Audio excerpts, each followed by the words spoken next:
Three. Yes, you can. Wait, you when I was walking down the king, the whole road, cut the legs off. Cut.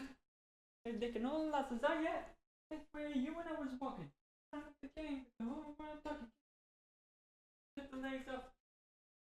What's the yam? Yam. Which way you when I was walking down the king, the whole road, cut the legs off. Cut. All losses. Oh yeah. Which way you when I was walking? Can't get the whole world talking. Legs up. Yeah, you okay? Oh, shall be within you. What do you want to cut the legs off? Cut it. Taking no losses. Oh yeah. Which way you when I was walking? Can't get the whole world talking. Can't cut the legs off.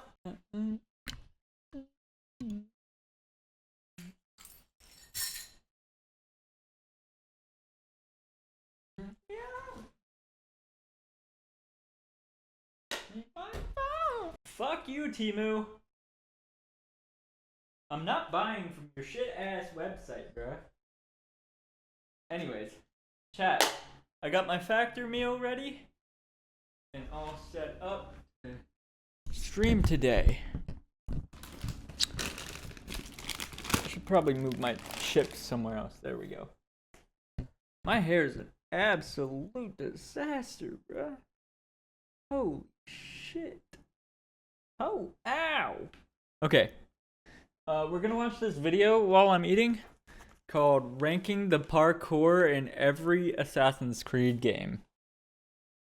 The three pillars of Assassin's Creed are combat, stealth and parkour. And whilst I've already made a video going over every combat and stealth system in the series, I have not talked about the most obvious one, and that is parkour. This video is way overdue, so that's exactly what I want to do in this video. Now, I'm not going to be lazy and make this a video where I group the parkour systems together, like Assassin's Creed 3 to Rogue having its own segment, or even the RPG trilogy having its own segment, as that's a very basic way to look at the parkour in this franchise. I mean, after all, there's currently 13 mainline entries, and whilst a few of the games are using the same engines as their predecessors, there's a lot more to factor in when talking about the parkour, such as the world of each game and how it aligns with parkour, how enjoyable the parkour is in that respective game, the difficulty of it, the different mechanics, the animations and so on. So with that said, in this video I'm going to rank every parkour system from each mainline Assassin's Creed game. If you have not yet seen my stealth and combat rankings, then I would recommend watching that after this video. So without further ado, let's get right into it. Let's start off in dead last, and honestly these last three games could also swap places with each other in a way, but I've gone with Assassin's Creed Odyssey to be right at the bottom. This game is the perfect example of how not to do parkour. In fact, it's pretty apparent that the RPG trilogy of games have removed parkour entirely and replaced it with climbing.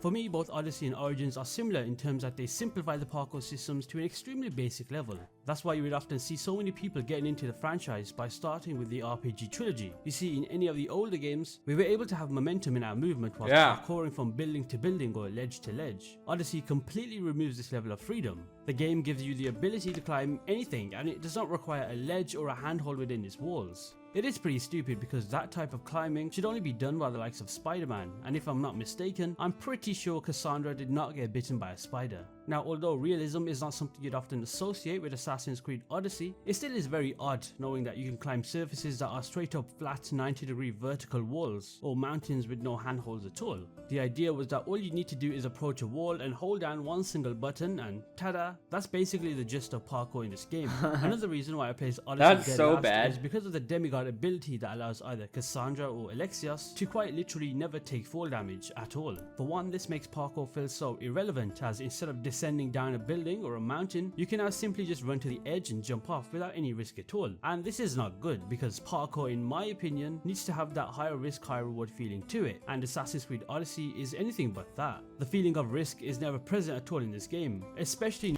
Yeah, that really sucks. Damn. Like, no fall damage? What the fuck? Like, I get it story-wise, but gameplay-wise, that's stupid. Knowing that the game will never make you take fall damage off a building or a cliff. Instead, if you try to straight up run off any of these, the game stops you right at the edge and eliminates the risk at a door. Now, if we're talking from a very basic standpoint, yes, there's no denying that climbing giant Greek statues and taking in the views of the world is stunning. But to get to these views, was it fun? My answer is no, because all we did was hold down one button and let the climbing do everything for us. It also did not help knowing that the setting of the game did not accommodate parkour at all. Each building in a city was spread out quite far from one another, and there were no environments at all in the game that you know would make for a good parkour spot. For me, I need to see different parkour paths and routes to take, and Odyssey lacks any of that. So yeah, dead last is where I place the parkour of Assassin's Creed Odyssey. Now, as I previously said in the Odyssey segment, this goes hand in hand with that game, and for the second last spot I've gone with Assassin's Creed Origins, a game similar to Odyssey in terms of how not to do parkour, or should I say climbing. This game shares many similarities in its parkour to Odyssey. You can climb up pretty much anything, whether it's a flat wall with no ledges, or a mountain that has no ledges or climb. That's what I thought about Valhalla when I played it. I was like, it's kind of interesting that I can basically climb any mountain and anything at all, basically. But it kind of takes you out of the experience of, like, realism, you know? Not that Assassin's Creed needs to be realistic, but you know what I mean? Climbable spots. Thinking of it now, this game is probably the worst time period in terms of how parkour would work, because most of the world is just a massive desert that lacks any type of verticality or dense urban environments. So parkouring isn't exactly the first thought for Origins. The mechanics of this game are more focused on exploration and freedom over complex parkour mechanics. Parkour in this game does have its moments, especially when climbing the giant pyramids or going into those ancient tombs. These are kind of glimpses of what could have been, but ultimately what is not. Now this game is, I believe, the first game that no longer has a run button. I could be wrong with that. If I am, feel free to correct me in the comments below. So pretty much in Origins, you just basically are always running whilst holding your directional stick forward, which I didn't really like, as it makes the free running so generic and simple-minded. Origins surprisingly allows you to side eject, but only when you're at the edge of something. This game has changed the way back ejects work compared to the game before being Syndicate, making them less useful because they don't help you climb faster or go higher anymore. Oh, and also, the ability to control your movement going down isn't as useful now. And just like I mentioned in the Odyssey part, this game also prevents you from falling off buildings or cliffs, as it would also stop you right at the edge and eliminate that high risk, high reward feeling. That is so stupid. I hate that. I feel like the best comparison I can give for Origins parkour is Black Flag, because both games share similarities in its free running and parkour. Now, something that I feel like I need to say, but I also don't, is to do with ziplining. Am I the only one that finds it a bit strange when Bike is ziplining down something? I mean, he holds the rope with his goddamn hands instead of, maybe a hook. I'm pretty sure holding the rope with your hands would burn your palms and provide you with some pretty excruciating pain. Anyway, yeah, second last in terms of parkour. He holds the rope with his goddamn hand. Assassin's Creed Origins. Yup. Okay, now we're moving on to the last So game this of the one RPG coming. trilogy, and that belongs to Assassin's Creed Valhalla. Now, just because I've placed Valhalla as the best out of the three, that doesn't make it necessarily good. In fact, as I mentioned near the start of the video, these three games can all go hand in hand with each other in terms of where they rank in parkour. The world of Valhalla, when compared to ancient Egypt or ancient Greece, is more lenient towards parkour, but that doesn't make parkour work in Valhalla's world. The parkour system in Valhalla leans more towards a simplistic approach and lacks any effort or skill. The only new addition that this game adds relating to movement is the ability to now slide, which adds a slight variation to free running, but you'd rarely use it and you wouldn't even notice it. The main issue for parkour in Valhalla is that most of the game is set in the open countryside of 9th century England, where there is not much to climb except for cliffs and random. Exactly, I hate it. Like, I get it, it's realistic, and it's cool, the Viking shit. Like, Viking shit's cool. Don't get me wrong. But it's not an Assassin's Creed game. It should have just been a different game. And I probably still would have bought it. Structures. When we're in a city, the buildings are often smaller, meaning only 2 or 3 stories high, and it's apparent that the game lacks the tall structures that were common in the earlier games of the franchise. Also, the ability to now sprint is back, which was something that was removed in the 2 games before, so that's a bonus, I guess, but that also does not warrant a higher place in the video. Fall damage, while it was pretty ridiculous in Assassin's Creed Odyssey, is now shifted back to actually taking damage. But parkour is quite slow and heavy, which feels like it's due to Eivor having such heavy and weighted armor. So yeah, there's really not much to say when it comes to Valhalla's parkour. It's not good, but it's also not good to be warranted a place any higher in this video. Okay, now let's move on and move towards a game where parkour is definitely not the main focus, and that is Assassin's Creed Syndicate. Now you may say, since I have Syndicate here in the video, that also means Unity should be here too, because after all, both games share the same engines and relatively similar animations with each other. Whilst I do agree with that, there is a lot more to it. Syndicate's setting is focused on a more broadened time period. This meant that the wide streets of London would feel empty and lacking in any opportunities for parkour, making free running seem somewhat pointless. The game introduced us to a pretty important addition, being the grapple hook. This addition was the key part of navigating around Victorian London. Now personally, I was not really a fan of the grapple hook in this game. While the addition of it in the game improves movement, it falls short in fully making up for the limited environments in some parts. Its limitation stems from the restriction that it can only attach itself to specific predetermined points on a building, which ultimately prevents free aiming. This tool, which kind of reminds me of Batman's line launcher, allows both the fry twins to quickly move across buildings by forming a zip. It is a cool idea, and I see why it was necessary, because England doesn't really have a lot of stuff to actually climb because the buildings were so big. So I get, not England, London specifically has a lot of very, very tall buildings that you can't really climb as an assassin. Oh, and the fact that we had to stop moving entirely in order for us to attach it to a building meant that parkour in Syndicate was a lot more slowed down and streamlined to a very basic level with this addition. However, the reality of it is that Victorian London, in my personal opinion, is too big of a city for Assassin's Creed. It feels like parkouring up those massive buildings in those times would feel more like a chore. Now in terms of actual parkour, the game has difficulty with it because parkouring from one spot to another feels a lot sluggish and awkward. The jump button was removed entirely from this game, preventing you from making jumps that the game thought would not be safe. As I mentioned multiple times now, this lack of a jump button eliminates all the risk involved, making Assassin's Creed Syndicate a very basic and beginner-friendly game for parkour. The game also simplifies several movement mechanics. That is so annoying, to get rid of the jump button or just flat out put a magical barrier to where you can't fall off and die.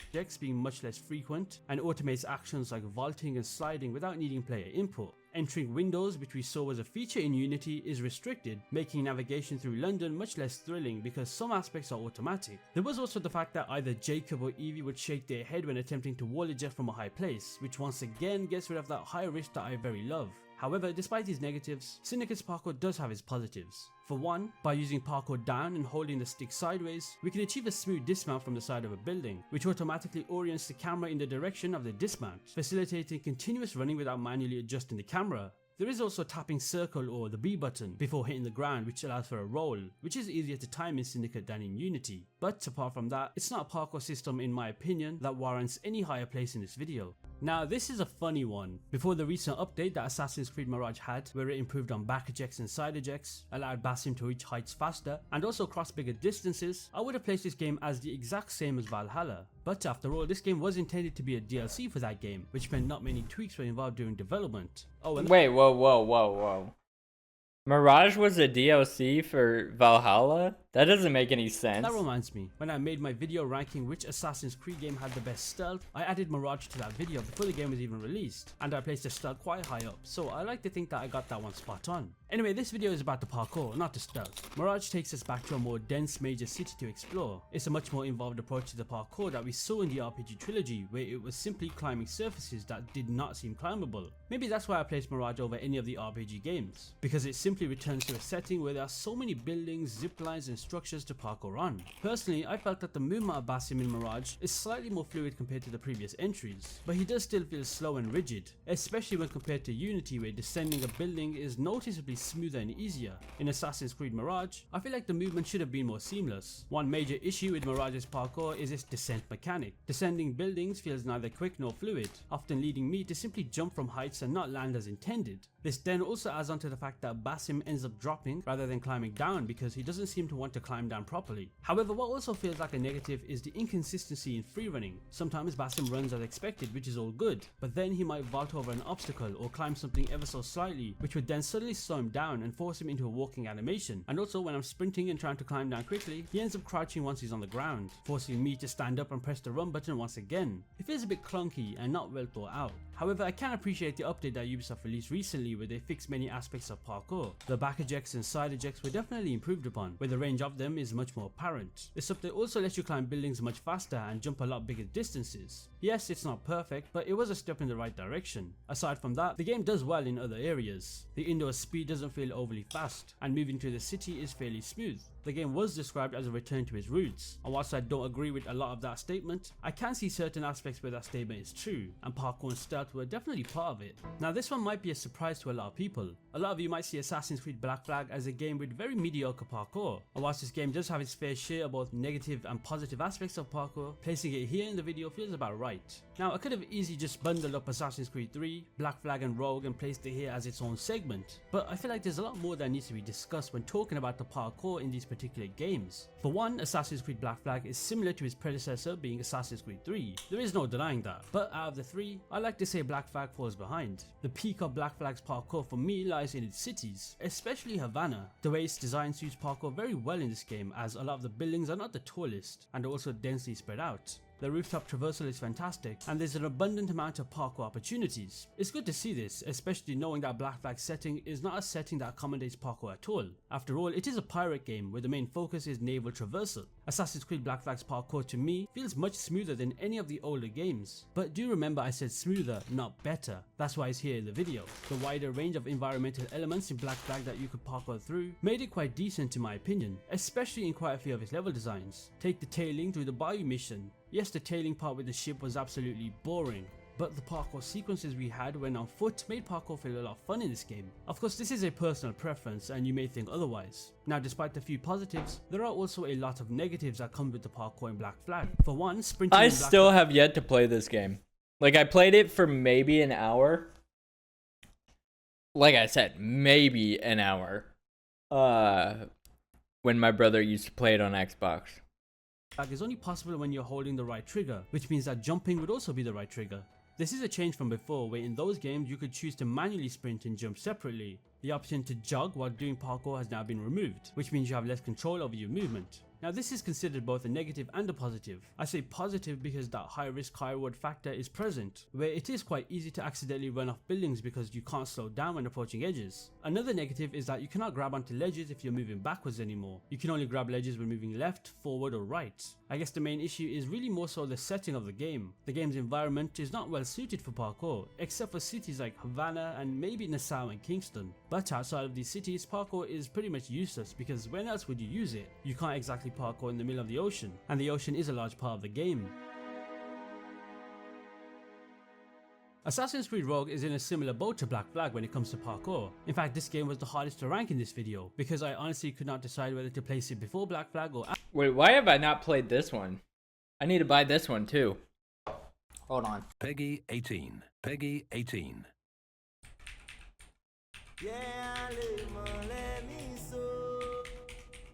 This game is $6? I wish I would have known that yesterday. When I had money to buy it. So I wouldn't look too much into the fact that it's placed higher up. I honestly do not have much I thought that was a DLC. I didn't even realize that was a whole game. to say for Rogue's parkour that I've already not said in the Black Flag part. I guess it's just personal preference at this point. The assets in Black Flag are reused in Rogue, with a few exceptions in Shay's parkour animations. But other than that, parkour itself is identical to Black Flag. The variety of environments in Rogue, in my opinion, ever so slightly come out on top compared to Black Flag's environments, where only Havana was a standout city for parkour for me in that game.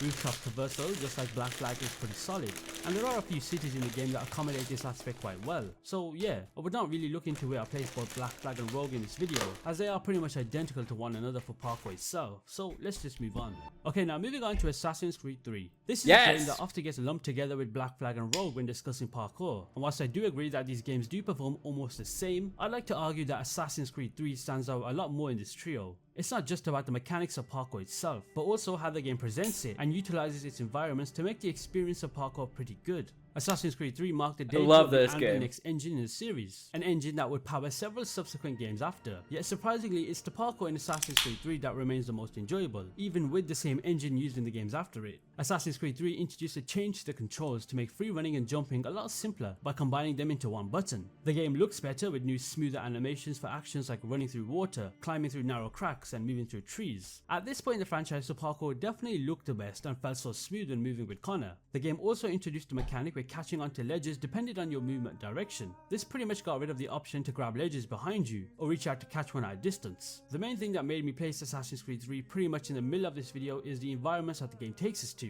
Parkouring in the frontier especially was very smooth and made for a pretty fun experience. The large open setting on paper would make you think that it's not suitable for parkour, but the routes on the tree branches, the cliffs and just the urban environment in general transform the frontier into a parkour playground. The game links running and jumping to the same button, reducing the chances of accidentally leaping off a tree or a cliff, though you can still choose to jump manually and face the consequences of fall damage. The updated animations make Connor move more in a fluid and skilled way, cutting down on the awkwardness seen in previous games. New moves such as dropping directly from a ledge, leaping over small barriers and ducking under obstacles add some sort of flair and make movement feel more natural. You can also run straight through open doors or windows, which looks cool in terms of animations, but it requires zero player input, so I guess there's that. One thing I don't see many people talk about is how the climbing in Assassin's Creed 3 became more realistic. Now what I mean by that is through the introduction of rock wall climbing, which was designed to affect actual rock climbing techniques, with Connor's movements and the placement of his hands and feet responding dynamically to the environment. There's a new button to help you get down from buildings more easily, but it can also cause you to tackle a guard by mistake and completely blow your cover. Now despite a few issues such as occasionally sacrificing control precision, the movement in Assassin's Creed 3 for me represents a high point in the series at that time. The game not only looks better but feels better. It offers a parkour experience that is both visually appealing and satisfying to engage with.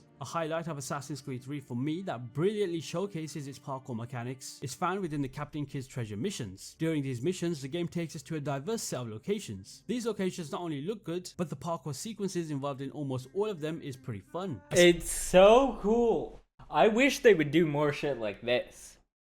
Like, they need to do that again. They did Liberation, and that was the extent of, like, not being a pirate game, but also exploring different cultures. And I wish they would do more of that. Standout level was the Mayan Temple mission, where parkour was at the center of it. We pretty much had to master back ejects and side ejects, navigate without falling and puzzle out the best routes to progress. It's great to see that Ubisoft during this time cared about how Assassin's Creed 3's parkour system would blend into their level designs, and these Captain Kidd missions were a perfect example of that. It's a similar case to Assassin's Creed Revelations. I'll talk more about how that game blends both parkour and level designs quite well, but for now, Assassin's Creed 3's parkour is placed here in the video.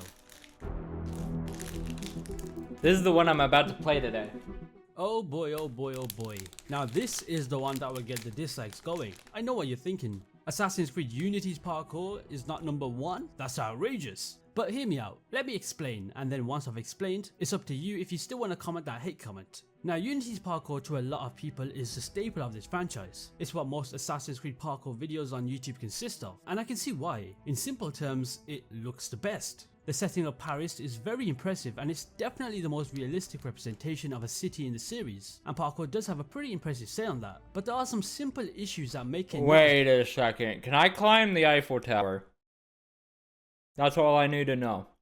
...good as the earlier games. The main problem is that the parkour relies too much on animations instead of actual mechanics, and that's some major issue as nowadays, all it takes is for something to look good to get people's attention. The main issue lies in the system's heavy reliance on animations, rather than player controlled mechanics. This design choice means that actions like manual side ejects or ledge grabs were at the mercy of the game's AI. These things are possible, but the game does such a terrible job of explaining it. Unfortunately, the AI that's supposed to figure out what you want to do does not always get it right.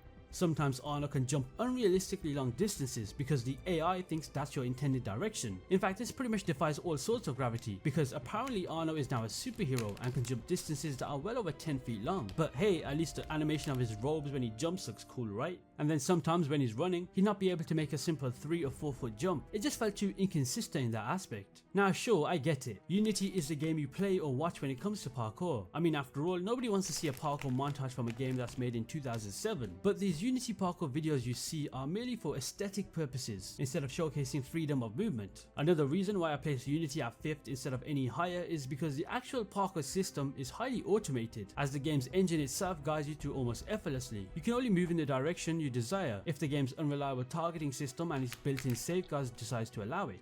Now personally, I like to think having great animations did not have to make the game harder to control. Ubisoft decided to make it less likely for players to fail, which ended up limiting how free you feel in Unity. It's possible to have smooth parkour and great animations in a system that listens to what the player wants to do, not the other way around. But it looks like Ubisoft did not want to go in that direction at all for some reason. The movement in Unity can also feel relatively slow and heavy, which is not helped by the game sometimes not responding quickly to your commands. There is a little bit of freedom in how you can cancel some actions, but it's limited and does not happen often. The game does try to make navigating around more predictable and smooth by giving you control over moving up, down or straight ahead. But the game's controls and the way it automates movement can make it hard to move exactly how you want to, especially if you're trying to do something very specific. Now I do get why a lot of people love Unity's parkour. Arno is a character that moves faster and more smoothly than other assassins. There's a special button for descending down buildings as well as up. There's also a shit ton of exciting animations for different situations as you parkour through Paris. Verticality is a positive and if anything makes you fine tune your controls based on the environment. But for my personal preference, I think Unity's parkour is slightly overrated. It's not bad at all, it's just not the best in the franchise. Huh. Okay, so the first Assassin's Creed game is ahead of Unity. Okay, now at 4th place, we have the very first Assassin's Creed game. This might be a shock. God, I wish they would just remake the original games. Kinda. Sometimes I think about it and I'm like, can they please just do that? Because this game, the way it looks, I don't want to be mean. And I know I'm probably going to get hated on for this, but I don't like the way it looks. Considering that you'd often expect the very first thing that's created to be more of a blueprint and not hold up well at all. But surprisingly, Assassin's Creed 1's parkour is pretty impressive. The cornerstone of parkour is player freedom, and this game delivers on that front, unlike Unity. Now, I won't sugarcoat it, the controls can feel clunky, which is expected from a 2007 release, but once you get the hang of them, the free running experience in Assassin's Creed 1 is genuinely enjoyable. There's something about vaulting over obstacles, escaping from enemies and finding hiding spots that makes the fluidity and freedom of movement feel fun in this game. The parkour system in Assassin's Creed 1 is capable of verticality with holdable surfaces, executing side and back checks, and even leaping from any ledge. It does look very fun, and I would be happy to play it, but from ledges too, and even less the graphics are just really bad. Have the option I'm to sorry. fall at will, and while falling, reach out to catch a hold and prevent a fall, even performing this maneuver backwards, which is something a lot of the games in this video did not allow us to do. This game also includes a feature that lets you jump manually. You may think, well, that's a very basic thing to say, and yes, I do agree, but a lot of the games in this series don't offer this, and you'll see there's a massive difference between being able to jump manually and not being able to jump manually. This makes the game's movement system very flexible and varied, giving you a lot of freedom to move around in different ways. That's why Assassin's Creed 1's parkour is quite special in a way, because it hardly limits what you can do, and it allows you to utilize any movement option almost all the time. Of course, since Assassin's Creed 1 is a very old game, this does mean that features like animations or camera control are not exactly the greatest, and do get expanded upon in games after. If I'm not mistaken, I'm pretty sure this game was created before mocap was even implemented into video games, or maybe it was just emerging, but Ubisoft did not use it. Now, despite me enjoying the parkour in this game, one pretty important problem is how Altair suddenly slows down in the middle of long jumps, which is a bit confusing and annoying. The game doesn't properly teach you how to use the sprint button carefully, which may result in accidental actions because we tend to keep sprinting. To put it into words, the best way to look at parkour in this game is if I ever made a slight misstep, it's 100% my fault. However, in a game like Assassin's Creed Unity, if I made a misstep, then 90% of the time it's the game's fault and the parkour engine itself. When it comes to the world of Assassin's Creed 1, I feel like the parkour is complemented well by the likes of Jerusalem, Acre and Damascus, because aside from being historical cities, they also do offer great opportunities to parkour in.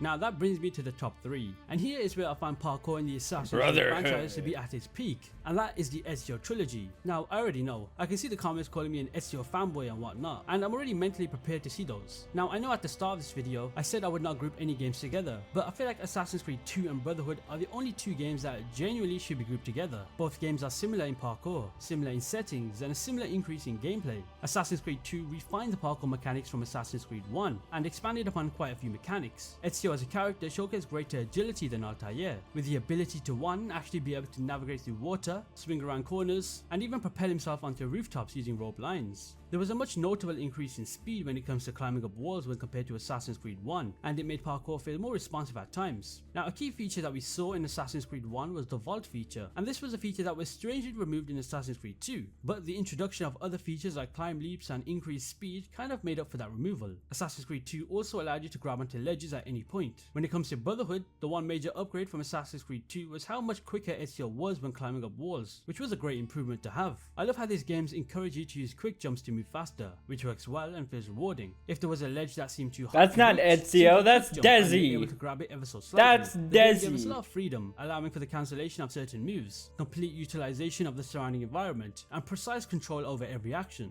If you ever accidentally misjudged a move, it could result in a fatal fall, adding a much needed sense of high risk, high reward, which was not present in games after. Both Assassin's Creed 2 and Brotherhood are games that are notable for the improved map design, with taller and more varied buildings that create challenges, especially around viewpoints. If I'm not mistaken, I'm pretty sure majority of the viewpoints in these games require some sort of parkour challenge to get to, and while you might dislike that, I personally found it was quite fun to do. There's also assassin tombs filled with climbing puzzles that reward you with currency and a special armor set when finished. These types of features make parkouring around feel more rewarding and actually encourage you to explore and interact with the game's world. Cities like Venice and Rome both catered to parkour quite well, as buildings were densely spread out and there was countless opportunities for parkour in these two games. One massive addition that Assassin's Creed 2 introduced was the climb leap, as I mentioned earlier. This was a mechanic that was unlocked during one of the Rosa missions, I believe. This mechanic is 50-50 for a lot of people. I personally like it because it has a different approach to movement, as it allows you to vertically jump to catch a ledge while simultaneously parkouring. Yes, I don't like it that much. Move up, and using it too much can make movement look less appealing on the eye. But these issues are seen as very tiny nitpicks and flaws in a generally well-made parkour system. For me, Assassin's Creed 2 is a game that made the parkour system from Assassin's Creed 1 look like its younger brother, and it upgraded on it ever so slightly. It performs better technically, looks better, and feels better. The 2-year development of Assassin's Creed 2 compared to its usual 1 year definitely played a big part in its gameplay upgrades, especially parkour. And then Assassin's Creed Brotherhood ever so slightly upgraded on Assassin's Creed 2's parkour and refined it to allow for quicker ascending and more fluidity in back and side ejects. So yeah, I feel like it's only right to group both the Italian Renaissance settings as its own segment. And last but certainly not least is Assassin's Creed Revelations, the game where I found parkour Bro didn't even mention Liberation. The pinnacle of this franchise. The game where parkour to me felt like it had no flaws at all. Assassin's Creed Revelations marked the ending of the Ezio trilogy. We saw a much older Ezio in his early 50s. Even though Ezio was getting older, he remained just as agile over the years. And this game added a new tool to help him adapt to the setting of Constantinople, and that was the hook blade. This was one of the main reasons I love parkour in this game. But before I talk about parkour and the hook blade, I first must talk about Constantinople. Revelations did not just change the setting, it also changed how we move around. Constantinople was bigger than the game before being Rome, but that's mainly because Rome had a lot of countryside with the Colosseum just plopped in the middle. Constantinople, on the other hand, was a city full of small dense buildings all the way through, making it a more packed and lively setting than anything we've seen since the very first Assassin's Creed game. If anything, the city of Constantinople kind of reminds me of Mirage's Baghdad in a way. The city was designed with streets that offered lots of different levels, which meant we had to navigate through much more complex paths. This design made parkouring around the city definitely enjoyable. The parkour in Revelations maintained that same speed from the previous game, and it also retains all the features. New parkour animations were introduced to fit Ezio's changed demeanor, and also new climbing animations were also introduced. Just like Black Flag, rooftop parkour is its main focus here, and the routes and paths that you're able to take increase the enjoyment of parkour. The hook blade was a new addition to the series, and one that I love to see return in a future Assassin's Creed game. In fact, I talked about it in my 10 features that need to return video, which I do recommend you check out. The hook blade not only improved upon parkour, but also offered new ways to escape enemies, such as pulling down scaffolds to block pursuers. This tool was created to speed up travel, especially with ziplines set up all over Constantinople. You were able to slide on a zipline and drop down to stealthily take out guards below, which is a technique known as zipline assassination. When it comes to movement, the hook blade helped with many agile and parkour related moves, such as climbing up walls quickly, similar to a jump climb action, and also its ability to execute long jumps, allowing you to latch onto far off ledges. This is where high risk, high reward is at its peak. because that split second of whether you could catch a ledge was nerve-wracking, but it was definitely worth it. This tool also allowed you to quickly get to a rooftop by grabbing the edge, without wasting time finding a place to stand and pull yourself up. Plus it worked with corner chase breakers, letting you swing and jump to another rooftop, avoiding the need to turn the corner. It's pretty crazy because all of these features, yet it still keeps the retaining features of a hidden blade. Now one aspect of Revelations that stood out to me the most in terms of parkour were the 2 missions. We saw 2 missions previously in games before this, but Revelations took it to new heights. These 2 missions integrate parkour seamlessly with the environment of the tomb, whether it's hundreds of feet under the ground or in a massive building like the Hagia Sophia. Every 2 mission in Revelations puts its focus on parkour first, and it ensured that you need to use all the parkour moves you've learned to progress. These 2 missions pushed you to perform precise side and back ejects, daring leaps over gaping chasms where every jump could be your last. It's these moments where skill trumps all that sets Revelations parkour apart from other games. These moments made the parkour more thrilling because you need to be careful about how far and when you jumped. Unlike the parkour in the later games, where you might just hold the run button and the game does the rest, the parkour in Revelations depended on player skill. So with that said, I'm placing Assassin's Creed Revelations as my personal favourite parkour system in the entire franchise. So there you have it. Now please do remember this entire video is my own personal preference. I know a majority of people would place a game like Unity as their personal favourite, and that's perfectly fine. After all, parkour is a feature that suits the player itself, and it's not something like a story or a piece of side content where everybody would have similar opinions on. So what's your top 3 favourite parkour systems in the entire franchise? I'm quite curious to see other people's responses. Anyway, be sure to check out my other video on which Assassin's Creed game has the best combat and stealth, as those 2 videos follow a similar style to this one. With that said, I'll see you in the next one. That was a good video.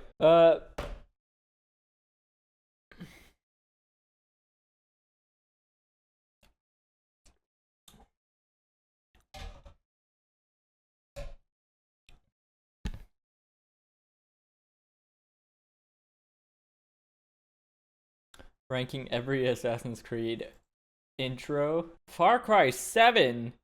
There's 7 of those games? Last I remember was Far Cry 4. Yeah, last I remember there was 4 Far Cry games. Chat, why the fuck am I subscribed to ABC7 Chicago? That's crazy. I do not ever remember subscribing to this YouTube channel. Anyways, let's get to some Assassin's Creed Unity. New game that I just bought yesterday. Chat, new game alert! New game alert! New game alert, chat. Never played before. So one of the Assassin's Creed games I've played on stream, I have played before many, many times. And I beat it on stream. Liberation I had never played, but I beat very, very quickly within like 2 days of streaming. And then Valhalla, I didn't really like that much, so I gave up on it. And it took up too much space on my computer. So again, I gave up on it.